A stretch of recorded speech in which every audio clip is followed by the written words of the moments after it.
Bab 1111, hujannya mengerikan, temukan Amiao. Saat Chen Chang'an ditelan oleh kegelapan tak berujung di luar kuil. Dalam kegelapan itu, terdengar suara keras yang mengguncang langit. Segera setelah itu, disertai dengan segala macam teriakan putus asa, hingga semua suara berhenti, Chen Chang'an kembali ke kuil lagi. Dia aman dan sehat, tanpa cedera. Rupanya dalam kegelapan, itu tidak memengaruhinya dengan cara apapun. Namun pada malam hari, Chen Chang'an tidak bermaksud untuk menemukan Amiao, tetapi berencana untuk bermalam di kuil. Setelah besok, pergi mencarinya. Dia tidak khawatir tentang keselamatan Amiao.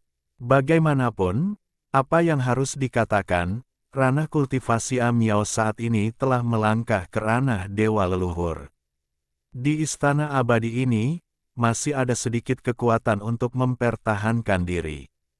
Di luar, hujan masih deras, dan itu tidak berhenti. Chen Chang'an tetap tinggal di kuil. Meskipun dunia luar gelap, situasi aneh itu tidak terjadi lagi. Tampaknya teror besar dalam kegelapan telah ditakuti oleh Chen Chang'an, dan dia tidak berani mendekati kuil ini lagi. Keesokan harinya, fajar menyingsing. Namun, langit mendung dan hujan. Menatap ke kejauhan melalui kuil kuno, dia mendapati dirinya berada di hutan yang tak berujung. Dan saat melihat ke kejauhan, hutan itu tampak seperti berada di cakrawala. Ada istana megah di sana, bersinar dengan cahaya ilahi, seolah-olah itu adalah pusat dunia ini, menarik banyak orang. Jika Amiao juga diteleportasi ke dunia ini, dia pasti akan pergi ke sana juga. Chen Chang'an bergumam dan langsung meninggalkan kuil, menuju istana megah itu. Aku hanya tidak menyangka bahwa ketika Chen Chang'an baru saja keluar dari istana.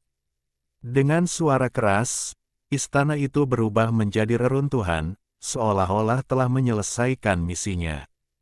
Chen Chang'an tanpa ekspresi saat dia berjalan di tengah hujan. Hujan mendung yang turun dari langit dan es tidak menimpanya, semuanya terhalang oleh kekuatannya yang tak terkalahkan. Tadi malam, dia menemukan bahwa hujan itu mengandung kekuatan kutukan dan pembunuhan yang mengerikan. Begitu tersentuh, tanpa sarana penyelamatan hidup, bahkan Roh Kudus pun sulit untuk dilawan, dan itu akan langsung terhapus oleh hujan dan berubah menjadi genangan darah. Berjalanlah melalui istana abadi dan menuju ke istana yang megah. Segera, sebelum dia pergi jauh, Chen Chang'an menemukan sebuah kuil kuno. Kuil kuno ini tidak bobrok seperti kuil tempat dia bermalam tadi malam. Saat ini, dia melihat seorang pria parubaya di kuil tersebut. Dia adalah seorang biksu di tengah Roh Kudus. Tadi malam, dia tiba-tiba diteleportasi ke kuil kuno ini. Dia ingin keluar, tetapi tiba-tiba dia merasakan teror yang hebat datang. Dalam kegelapan, tampaknya ada bahaya besar yang tersembunyi, dan intuisi mengatakan kepadanya bahwa jika dia meninggalkan kuil kuno ini, dia pasti akan mati. Karena itu, dia dengan jujur bersembunyi di kuil kuno hingga fajar. Tanpa diduga, saya melihat Chen Chang'an lewat di kejauhan.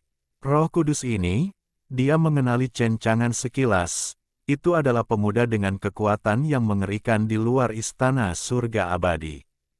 Dengan tamparan biasa, dia dapat menghancurkan pembangkit tenaga listrik di periode Roh Kudus selanjutnya. Dia bahkan membantu iblis kucing di sampingnya untuk langsung menerobos alam legendaris para dewa leluhur. Dapat dikatakan sangat tirani. Dia bisa melihat dengan jelas. Karena itu, Roh Kudus berencana untuk mengikuti punggung Chen Chang'an seperti sebelumnya, mengambil barang murah di sepanjang jalan. Pada saat yang sama, dia juga dilindungi oleh Chen Chang'an. Namun, Roh Kudus ini memiliki angan-angan. Tetapi ketika dia baru saja keluar dari kuil dengan terkejut, hujan turun padanya, mengubahnya menjadi kekuatan kutukan dan pembunuhan yang paling mengerikan. Roh Kudus tidak dapat dihentikan, dan dia menjadi takut, panik. Pertama kali, aku ingin melarikan diri kembali ke kuil kuno. Namun begitu dia melarikan diri kembali ke kuil kuno, tubuh Roh Kudusnya yang perkasa membumbung dengan asap hitam dan segera berubah menjadi genangan darah. Melihat pemandangan ini, Chen Chang'an mengerutkan kening. Tampaknya dia meremehkan kengerian hujan ini. Hanya saja dia memiliki domain yang tak terkalahkan, jika tidak hujan akan turun padanya, dan itu akan menjadi jalan buntu. Namun, setelah membuka domain tak terkalahkan, nilai domain Chen Chang'an sangat terkuras setiap saat. Bahkan Chen Chang'an merasa sedikit kewalahan. Tampaknya Amiao harus ditemukan sesegera mungkin untuk membantunya menjadi penguasa istana surgawi abadi. Selanjutnya, aku melihat Chen Chang'an mengangkat tangannya, memadatkan hujan. Menggunakan semua makhluk hidup dan keterampilan sistem seperti mengendalikan hidup dan mati. Aku melihat bongkahan besar hujan terbentuk, berubah menjadi orang-orang hujan yang tinggi dan lebat, penuh dengan napas yang mematikan, menakjubkan dan menakutkan. Dan orang-orang hujan ini jelas mematuhi Chen Chang'an dan berlutut dengan satu kaki. Temukan jejak Amiao, perintah Chen Chang'an. Orang-orang yang tinggi dan lebat itu tiba-tiba berpencar dan menyatu dengan hujan yang berawan, atau sungai tempat berkumpulnya hujan, mencari Amiao yang dicari Chen Chang'an. Sedangkan Chen Chang'an, ia terus berjalan ke arah istana yang megah. Bab 1112, Ming Qing, bawa kursi ini ke kuil yang hancur itu. Di istana surgawi abadi, ini benar-benar dunia yang kecil, luasnya tak tertandingi. Hanya saja hujannya terus-menerus, dan hujannya terus-menerus sejak tadi malam. Dan di tengah hujan yang mendung ini, penuh dengan niat membunuh yang tak ada habisnya. Entah berapa banyak orang yang memasuki istana surgawi abadi dan meninggal secara tragis di tengah hujan yang mendung ini. Sekarang, di sebuah hutan, seorang pria di tahap akhir Roh Kudus menjadi pucat, berubah menjadi pelangi, dan melarikan diri ke kejauhan secepat kilat. Dan tidak jauh di belakang pria itu, ada beberapa bayangan hitam yang lebih cepat, mengejar dan membunuh pria di tahap akhir Roh Kudus.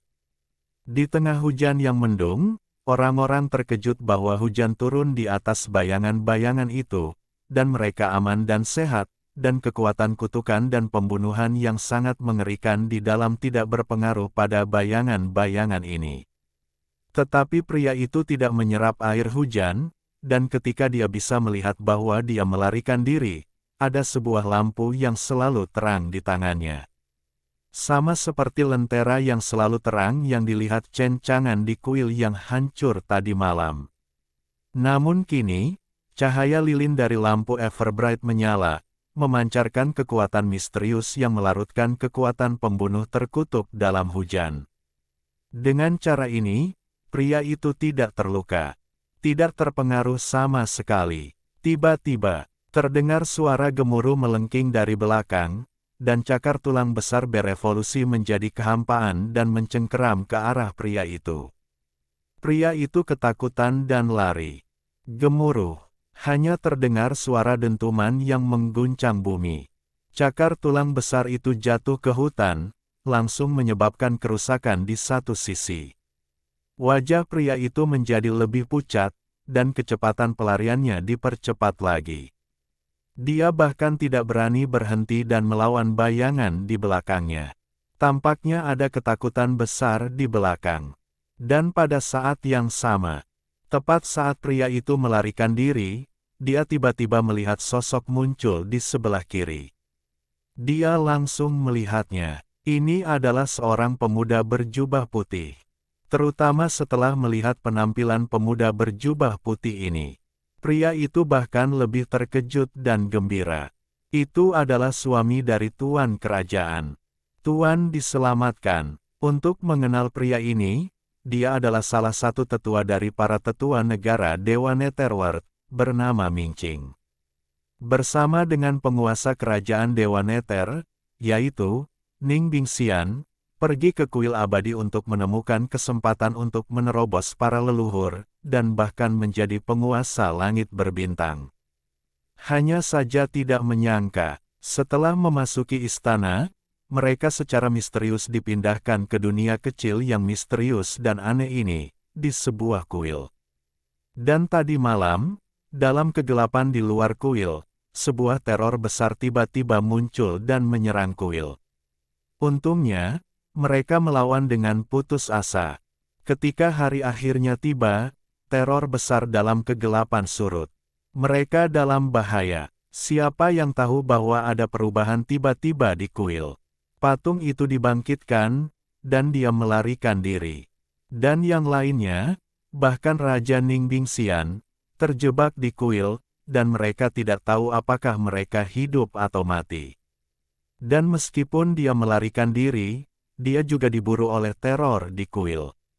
Untungnya, tidak ada yang namanya jalan yang mutlak, dan pada saat ini, dia bertemu dengan Chen Chang'an.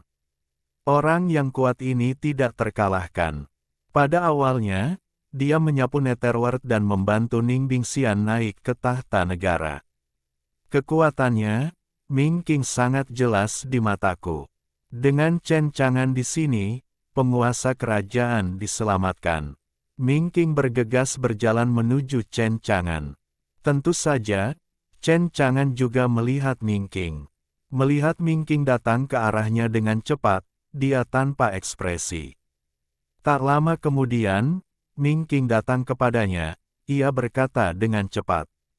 Tuan An Sen, selamatkan Tuan Juru Selamat. Chen Chang'an menyipitkan mata dan menatap Ming King, apakah kau tahu tempat ini? Ming King mengangguk cepat dan berkata, Tuan Anshen, aku adalah tetua dari rumah tetua negara Dewa Netherworld. Ketika Tuan Anshen berkuasa dan menyapu kerajaan dewa, aku ada di sana, dan aku tahu bahwa Tuan Anshen adalah suami dari Tuan Ning Bingxian, tetapi sekarang Tuan Anshen terjebak di kuil kuno, hidup dan mati tidak diketahui. Hanya Tuan Anshen yang dapat menyelamatkan Tuan Kerajaan. Mendengar kata-kata Ming King, Chen Chang'an mengerutkan kening, menunggu apa yang ingin ditanyakannya. Namun, ia melihat bayangan gelap di belakangnya mendekat dengan cepat. Dengan raungan rendah, ia melancarkan serangan hebat ke arah Ming King, mencoba membunuhnya. Ming King hanya merasa bahwa bencana sudah dekat. Jika Chen Chang'an tidak menyelamatkannya, ia pasti akan mati. Untungnya, saat ini, Chen Chang'an bergerak. Melihat bayangan di belakangnya, ia mendengus dingin. Angkat tanganmu. Dalam sekejap, kekuatan tertinggi itu bagaikan retakan di langit hari itu. Bayangan hitam itu tidak dapat menahan bahkan upaya tatap muka. Dalam sekejap, dia dibunuh oleh Chen Chang'an dan berubah menjadi patung batu mengerikan yang jatuh dari langit dan hancur berkeping-keping. Melihat situasi ini, Ming King berlutut. Terima kasih Tuan Anshen karena telah menyelamatkan hidupmu. Terima kasih Tuan Anshen karena telah menyelamatkan hidupmu. Benar saja, Lord Anshen ini masih sangat kuat, patung batu yang sangat menakutkan, basis kultivasinya dapat dikatakan sebanding dengan Roh Kudus yang terlambat, atau bahkan kekuatan tempur puncak Roh Kudus. Namun, di tangan Lord Anshen, dia sangat rapuh sehingga dia mudah dipenggal. Tajam, seperti yang diharapkan dari orang yang selalu dirindukan oleh Lord Negara, dia sering dikatakan sebagai orang yang tak terkalahkan. Sekarang Raja telah diselamatkan. Chen Chang'an melirik Ming King dengan acuh tak acuh dan menjentikkan jarinya. Itulah kekuatan semua makhluk hidup yang mengalir ke tubuh Ming King. Dalam sekejap mata, luka-luka Ming King sembuh, dan kondisinya mencapai puncaknya. Bawa kursi ini ke kuil itu. Ming King mengangguk cepat dan berkata dengan hormat. Saya akan membawa Lord Anshen ke sini. Jika Lord Negara tahu bahwa Lord Anshen ada di sini untuk menyelamatkan, dia akan sangat senang. Setelah itu, Ming King tidak berani membuang waktu, dan membawa Chen Chang'an ke kuil dengan cepat. Bab 1113, Hancurkan Kuil dan Temukan Ningbing Xian. Ming King membawa Chen Chang'an ke kuil kuno tempat kecelakaan itu terjadi. Sambil menceritakan kepada Chen Chang'an tentang situasi kuil kuno itu. Kebangkitan patung-patung batu, kanibalisme kuil-kuil kuno, dan keanehan ada di mana-mana. Terutama di malam hari, yang paling berbahaya, itulah teror yang sebenarnya. Setiap kali dia membicarakannya, hati Ming King ketakutan dan ngeri. Namun, ekspresi Chen Chang'an tetap tenang seperti biasanya. Kuil kuno itu, tidak peduli bahaya dan teror apapun yang disembunyikannya, tidak ada artinya baginya yang memiliki sistem domain yang tak terkalahkan. Dia dapat membunuhnya dengan satu pukulan. Setelah setengah jam, Ming King membawa Chen Chang'an melewati hutan lebat, dan akhirnya sampai di luar kuil kuno. Kuil kuno itu megah, tampaknya penuh dengan dupa, dan sangat cemerlang. Tidak seperti kuil-kuil kuno yang pernah dilihat Chen Chang'an sebelumnya. Kuil itu bobrok atau tidak memiliki dupa. Tuan Anshen, ini dia. Ming King menarik napas dalam-dalam dan menekan rasa takut di hatinya. Hari ini, gerbang kuil kuno terbuka, tetapi di dalamnya gelap gulita, dan dia tidak bisa melihat apapun, seperti hantu ganas dengan mulut berdarah, menunggu mereka jatuh ke dalam perangkap. Ekspresi Chen Chang'an acuh tak acuh. Dia merasakan aura aneh dari kuil kuno ini, tetapi dia tidak takut, melangkah maju, dan berjalan menuju kuil kuno. Melihat ini, Ming King segera mengikutinya. Memasuki kuil kuno, Anda dapat melihat patung-patung batu didirikan di dalamnya. Anehnya, tidak ada satupun dari patung-patung batu ini yang memiliki kepala, dan mereka tampak megah dibandingkan dengan bagian luarnya. Di dalam kuil kuno ini, lingkungannya redup, dan dengan patung-patung batu tanpa kepala ini, suasana menjadi sunyi senyap, membuat orang-orang merasa muram. Wajah Ming King pucat, dan dia menatap patung-patung batu ini dengan ketakutan. Tuan Anshen, patung-patung batu inilah yang dibangkitkan pada awalnya. Di tangan Chen Chang'an, pedang dewa terkondensasi. Cahaya pedang bersinar terang. Dia menebas ke arah patung batu dengan pedangnya. Pedang ini menebas patung batu itu. Namun terdengar teriakan. Patung itu terbelah dua. Yang lebih mengerikan, di patung batu itu, darah merah mengalir keluar. Kemudian, sesuatu yang lebih mengerikan terjadi. Saya melihat di tanah, darah mengalir keluar, seolah-olah seluruh kuil kuno telah berubah menjadi kuil darah yang besar. Pada saat yang sama, semua patung bangkit kembali. Diiringi hembusan angin suram, patung-patung batu tanpa kepala itu, memperlihatkan gigi dan cakar mereka, menyerang Chen Chang'an dan Ming King. Bahkan di dinding, ada mata vertikal berwarna darah. Mata vertikal berwarna darah ini tampaknya mengandung semacam kekuatan rahasia yang dapat langsung melahap jiwa kultivator. Chen Chang'an mendengus dingin. Angkat tanganmu dan tebas dengan pedang. Aku melihat ribuan cahaya pedang berkedip-kedip, menghancurkan bumi. Bunuh semua patung batu itu. Patung-patung ini kuat, tetapi tidak ada patung batu yang dapat menghentikan pedang Chen Chang'an. Pada saat ini, bumi berguncang tiba-tiba, dan bumi berguncang. Mata vertikal berwarna darah itu menembakkan sinar berwarna darah yang tak terhitung jumlahnya. Setiap sinar berwarna darah mengandung kekuatan yang mengerikan, yang dapat menembus segala sesuatu di dunia ini. Tidak ada Roh Kudus yang dapat melawan. Namun, sinar berwarna darah ini mengenai Chen Chang'an. Chen Chang'an selalu aman dan sehat, tanpa cedera. Tiba-tiba, di kuil kuno, cahayanya sangat terang, tanah retak, dan patung batu yang tinggi muncul lagi.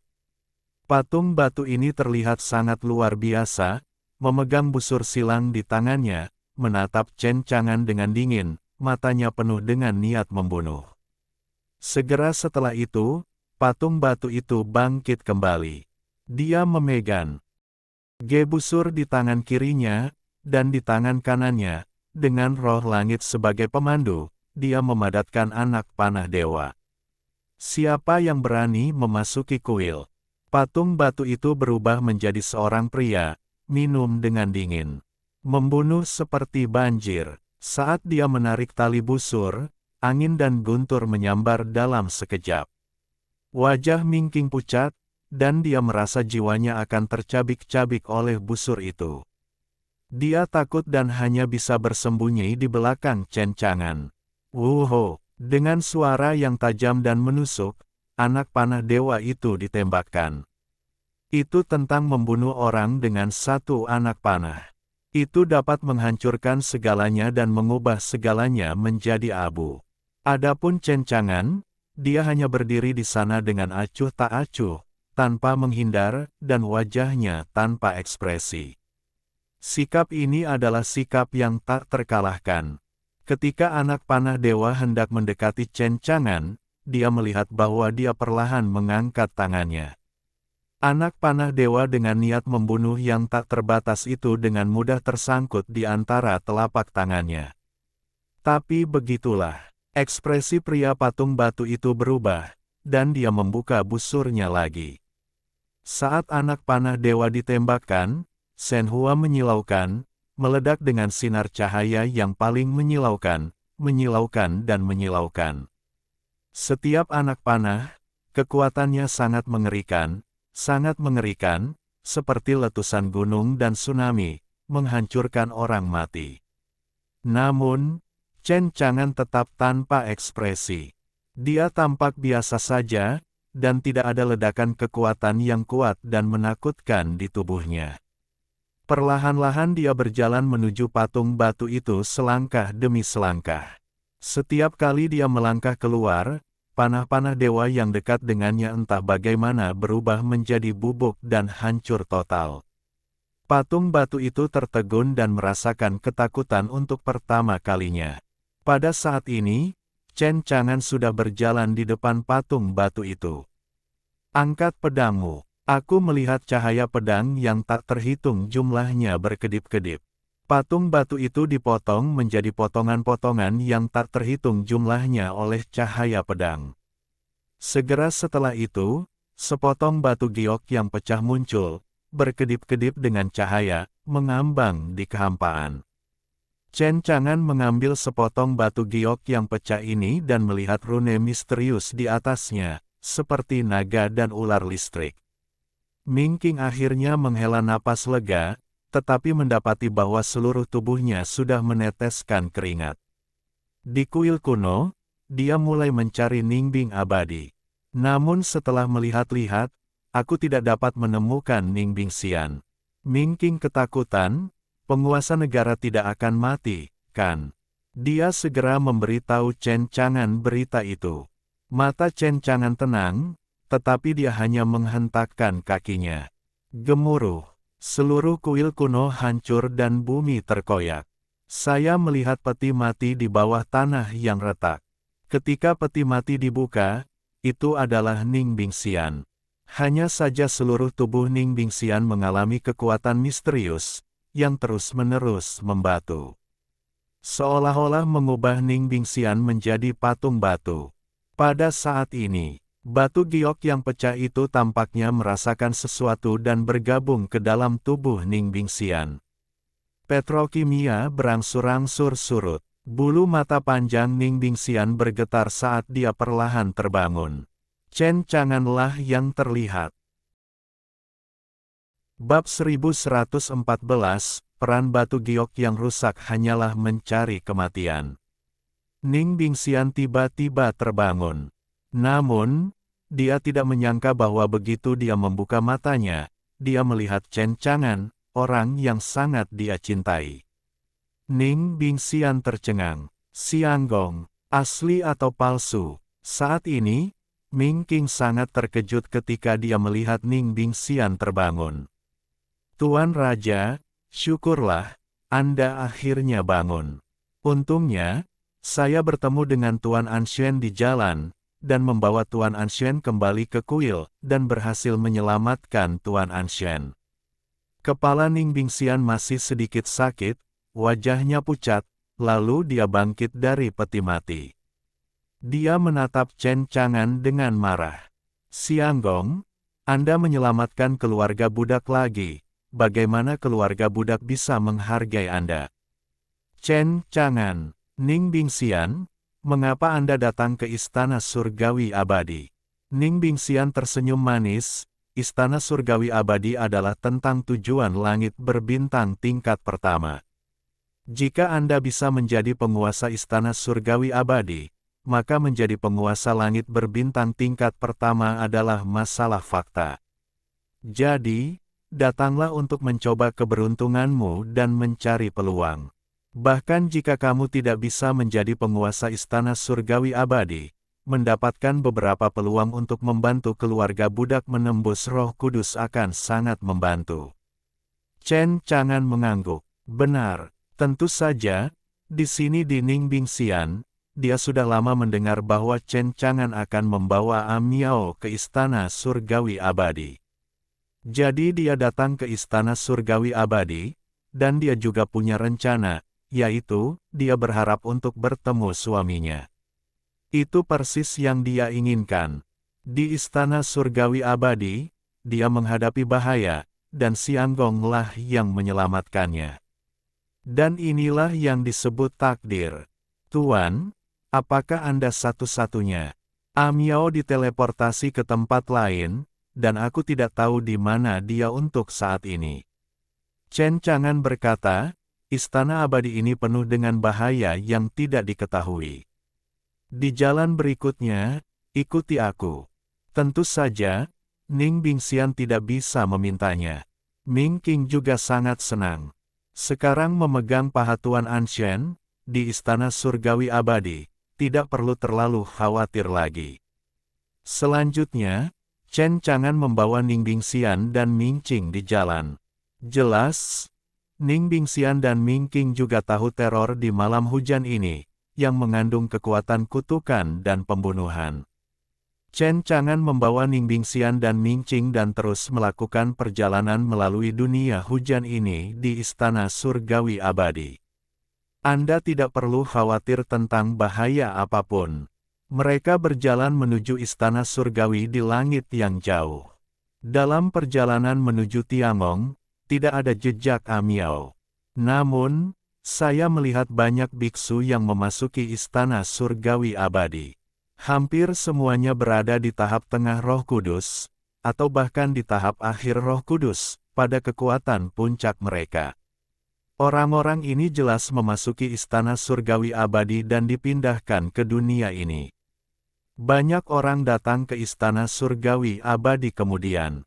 Setelah datang ke Istana Surgawi, mereka mulai bersaing untuk mendapatkan barang misterius.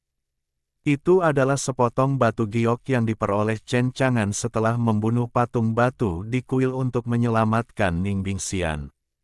Batu giok yang pecah, menyatu dengan tubuh Ning Bingxian, dapat membuat orang merasa bahwa batu giok yang pecah mengandung energi yang sangat mengerikan, yang telah memberinya manfaat besar. Jika batu giok yang pecah dapat dimurnikan sepenuhnya, Ning Bingxian memiliki intuisi, yang dapat membantu kultivasinya untuk mencapai tingkat yang lebih tinggi. Tentu saja, tidak hanya Ning Bingxian yang menemukan peran batu giok yang pecah, para biksu yang memasuki Istana Surgawi Abadi, mereka juga menemukan efek kuat dari batu giok yang pecah, dan mulai bersaing di Istana Surgawi Abadi.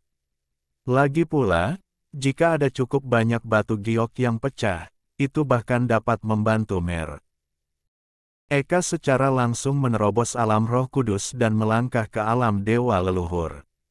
Oleh karena itu, Chen Chang'an membawa Ning Bingxian dan Ming Qing untuk menemui para biksu yang tidak memiliki mata panjang, dan ingin bersaing untuk mendapatkan batu giok yang pecah dari tangan mereka. Adapun nasib mereka, hanya ada satu, yang ditampar sampai mati oleh Chen Chang'an. Kemudian, mendapatkan batu giok yang pecah dari tangan mereka. Mengenai batu giok yang pecah ini, Chen Chang'an tidak menginginkannya, tetapi memberikannya langsung kepada Ning Bingxian dan Ming Qing. Biarkan mereka memurnikan dan secara langsung meningkatkan kultivasi mereka. Dalam sekejap mata, mereka telah berada di dunia misterius ini selama 3 hari. Dan jarak ke istana surgawi itu bahkan lebih dekat. Saat istana surgawi semakin dekat, semakin banyak biksu yang dapat terlihat. Dan sebagian besar biksu ini tidak mengenal Chen Chang'an, dan jelas mereka datang ke istana surgawi abadi kemudian. Anda dapat merasakan suasana yang menegangkan di sini. Chen Chang'an tetap tenang, dan tidak menganggap para kultivator ini di matanya. Jika para kultivator ini tidak mengambil inisiatif untuk mencari masalah, Chen Chang'an tentu saja tidak akan berurusan dengan mereka. Hanya saja Chen Chang'an tidak mencari masalah, tetapi seringkali, masalah datang kepada Anda. Ada orang yang tidak tahu apakah harus hidup atau mati, dan mengincar Chen Chang'an, terutama ketika mereka melihat bahwa hanya ada 3 orang di Chen Chang'an dan partainya. Mereka pikir mereka hanyalah buah kesemek yang lembut, dan mereka ingin mengurusnya. Ada seorang kultivator yang berada di luar istana abadi dan melihat Chen Chang'an menamparkan seorang anak. Ketika dia melihat seseorang berani mengganggu Chen Chang'an, dia tidak bisa menahan diri untuk tidak berduka untuknya. Berani mencari masalah dengan pria yang tak terkalahkan itu, bukankah ini secara aktif mencari kematian? Bab 1115, Satu Jari untuk Membunuh Dewa Leluhur. Terima kasih Sianggong. Nak, serahkan batu giok yang pecah di tubuhmu, kalau tidak jangan salahkan kami karena tidak bersimpati. Beberapa roh suci menyerang, dan mereka menghalangi jalan Chen Chang'an dan Ning Bingxian dan berkata dengan dingin. Jelas, mereka telah melakukan banyak hal di dunia kecil ini untuk merebut batu giok yang pecah. Bahkan merasakan manisnya di dalamnya. Misalnya, di antara mereka, salah satu dari mereka telah mengandalkan kekuatan dahsyat yang terkandung dalam batu giok yang pecah, dan berhasil melangkah dari puncak roh suci ke alam dewa leluhur. Karena alasan inilah mereka ingin mendapatkan lebih banyak batu giok yang pecah di istana abadi ini. Dan dengan kultivator yang melangkah ke alam dewa leluhur yang memimpin, di istana surgawi abadi ini, hanya sedikit orang yang berani melawan mereka.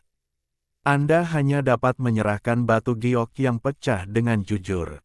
Bagaimanapun, mereka sangat takut. Jika mereka tidak menyerahkan batu giok yang pecah, mereka khawatir akan mati secara tragis di tangan pihak lain. Oleh karena itu, setelah melihat Chen Chang'an, sekelompok orang ini menembak lagi untuk memeras dan mengancam. Aku ingin mendapatkan batu giok yang pecah itu di tangan Chen Chang'an. Chen Chang'an menatap beberapa biksu di depannya dengan ringan, dan akhirnya tatapannya jatuh pada dewa leluhur, dan dia berbicara dengan ringan. Merebut batu giok yang pecah dari kursi ini, apakah kamu mencoba mencari kematian?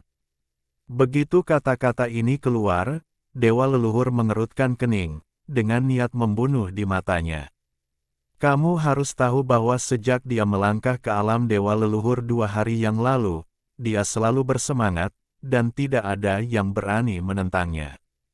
Chen Chang'an ini masih orang pertama. Dewa leluhur ini tiba-tiba tersenyum. Bagus sekali, kalau begitu aku ingin melihat apakah kamu mencari kematian, atau aku yang mencari kematian.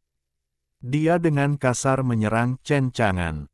Aku melihatnya mengangkat tangan kanannya. Di ujung jarinya, energi pedang yang mengerikan menebas keluar. Pedang Ki ini mengandung ki pembunuh yang sangat mengerikan, sangat tajam, panjangnya 10 kaki, dan tampaknya dapat membunuh semua yang ada di dunia. Ada semacam perasaan yang ganas dan menakutkan dari Dewa Kendo yang sebenarnya. Orang ini, Seperti yang diharapkan dari pembangkit tenaga listrik yang tak tertandingi yang telah melangkah ke alam dewa leluhur, memang tidak sederhana. Jika roh-roh suci yang hadir ini menghadapi ki pedang yang dia tebas, dapat dikatakan bahwa tidak ada yang bisa melawan. Akan dibunuh secara langsung. Di tempat kejadian, banyak orang percaya bahwa Chen Chang'an pasti akan mati di bawah energi pedang dewa leluhur ini. Hanya sedikit orang yang telah melihat metode kuat Chen Chang'an yang tahu bahwa Chen Chang'an jelas tidak sesederhana itu, dan dia akan dibunuh oleh dewa leluhur ini. Sebaliknya, dia menatap dewa leluhur dengan tatapan simpatik. Bagaimanapun, mereka semua melihat Chen Chang'an membantu iblis kucing di sampingnya untuk menerobos dewa leluhur dan menjadi generasi dewa. Dapat dibayangkan bahwa dewa leluhur biasa pasti punya cara untuk menghadapinya. Benar saja, orang-orang ini tidak kecewa. Saya melihat Chen Chang'an mengangkat tangannya sedikit. Di antara tangan kanan, kecemerlangan mengalir, penuh dengan aura yang tak terkalahkan. Dalam sekejap mata, dia menangkap ki pedang tajam yang ditebas dewa leluhur. Dan energi pedang tajam itu menyusut, seolah-olah ditelan oleh Chen Chang'an. Ketika dewa leluhur melihat pemandangan di depannya, dia jelas terkejut, tetapi dia tidak terlalu peduli. Sambil mencibir, dia menembak lagi, dan energi pedang yang mengerikan dan ganas lainnya menebas. Dan kali ini, dia dipenuhi dengan niat membunuh yang mengerikan, seolah-olah dia bisa menghancurkan segalanya. Sama seperti kedatangan dewa pembunuh, pedang ini adalah untuk menyatukan keinginan sendiri antara langit dan bumi, sehingga dapat melaksanakan pengetahuan, dan dapat mencapai dewa pembunuh dan memenggal kepala para dewa abadi, yang tidak terkalahkan. Dapat dikatakan bahwa ini adalah gerakan terkuat yang dapat dia mainkan setelah melangkah ke alam dewa leluhur. Dia tidak dapat menahan Chen Chang'an. Tetapi saat berikutnya, sesuatu yang mengejutkan dewa leluhur ini terjadi. Saya melihat Chen Chang'an perlahan mengangkat tangannya yang lain. Mengangkat tangan dan kakinya, dia menangkap energi pedang ini lagi. Bagaimana ini mungkin? Adegan yang tiba-tiba membuat dewa leluhur ini berteriak kaget, wajahnya penuh dengan ketidakpercayaan. Ini adalah kekuatanmu untuk memamerkan kekuatanmu. Chen Chang'an berkata dengan acuh tak acuh. Setelah itu, Chen Chang'an menjentikkan jarinya. Seutas kekuatan terputus. Benang kekuatan ini mewakili kekuatan Chen Chang'an yang tak terkalahkan. Bagaimana mungkin dewa leluhur ini dapat melawan? Hanya sesaat, dewa leluhur ini, dagingnya yang sangat kuat langsung terkoyak dan dipotong menjadi potongan-potongan daging yang tak terhitung jumlahnya. Kecepatan dan kekuatan yang mengerikan itu langsung mengejutkan semua biksu yang hadir. Mata semua orang terbelalak, terkejut. Bagaimana ini mungkin? Orang ini sangat kuat, dia bahkan membunuh dewa leluhur dengan satu gerakan. Ya, mengerikan, siapa dia? Petik 2. Di belakang Chen Chang'an, Ning Bingxian memuja dan mengagumi Chen Chang'an. Xiang Gong sangat kuat, sangat perkasa, dan masih sangat kuat. Dia tidak bisa menahan perasaan lemah di sekujur tubuhnya. Meskipun dewa leluhur sudah mati, batu giok yang pecah itu masih ada di sana. Ada lebih dari selusin pecahan giok yang melayang di udara. Namun, ketika para biksu yang hadir melihat pecahan giok ini, tidak ada yang berani memperjuangkannya. Kecuali mereka ingin mati, dan kelompok dewa suci yang bersama para dewa leluhur semuanya pucat, ketakutan dan putus asa, dan sangat takut. Alam kekuatan apa yang mereka provokasi? Terlalu menakutkan untuk membunuh dewa leluhur dengan satu jari. Chen Chang'an tanpa ekspresi dan menjentikkan jarinya. Ci, ci, ci. Kekuatan lain melonjak keluar. Tidak ada kaki tangan dewa leluhur yang bisa melawan, membunuh mereka semua dalam sekejap. Mendapatkan 6 pecahan giok lagi.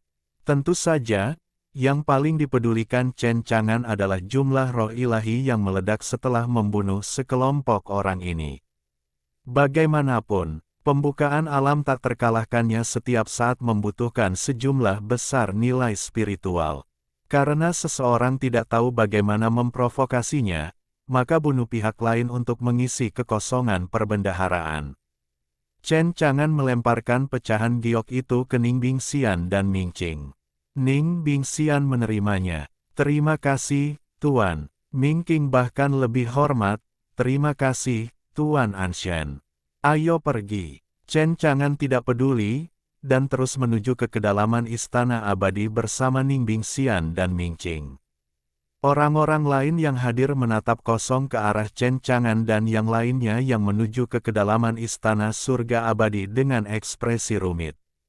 Pria ini sangat kuat. Dengan dia, tujuan kuil abadi ini, jawabannya sudah jelas.